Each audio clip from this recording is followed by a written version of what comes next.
বর্তমান সময়ে বর্তমান সমাজে আপনি বর্তমান সোশ্যাল নেটওয়ার্কে আপনি দেখবেন যত কিছুই ভালো জিনিস আপনি তৈরি করেন, কিন্তু ভালো জিনিস কিন্তু দেখা যায় যে তারা পছন্দ করবে না, এবং ভালো জিনিস দেখা যায় যে তারা ইনস্পায়ার করবে না, এবং দেখা যাচ্ছে যত অশ্লীল জিনিসপত্র আছে, যত দেখা যায় যে খারাপ জিনিস আছে, সেখানে গিয়ে দেখবেন লাইক কমেন্ট একদম মানে রিয়াকশন মানে মিলিয়ন মিলিয়ন হয়ে গেছে, ভিউ মানে শেয়ারও কিন্তু অনেক হয়ে গেছে। আসলে কি আমাদের মেন্টালিটিটার মধ্যে অনেক সমস্যা আছে। যারা ভালো ধরনের ভিডিও মেকিং করেন, ভালো ধরনের যারা ইনক্লুড করেন, কন্টেন্ট ইনক্লুড করেন ফেসবুক পেজে বা ফেসবুক আইডিতে, প্রোফাইল আইডিতে, তাদেরকেও ইন্সপায়ার করুন, তাদেরকে হলো ভালো কিছু আপনারা সাপোর্ট করুন।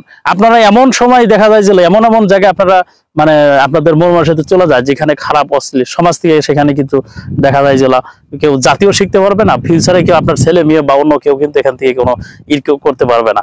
তাই আপনারা দেখে দেখে ভালো জিনিসের যারা নিয়ে রিলেটেড যারা কাজ করে তাদেরকে ইন্সপায়ার করুন। আপনারা দেখা যায় তাদেরকে সাপোর্ট করুন, ইন্সপায়ার বা তাদেরকে একটা লাইক করুন, তাদেরকে একটা কমেন্ট করুন, তাদেরকে ভিডিওটা একটু শেয়ার দেন। সেক্ষেত্রে দেখবেন আপনাদের ভিডিও মেকিং করতেছে সেও ইন্সপায়ার হবে, নিজেও কিন্তু অনেক ভালো জিনিসের প্রতি ইনভলভ, সেটাও কিন্তু একটা মানে প্রকাশ পাবে।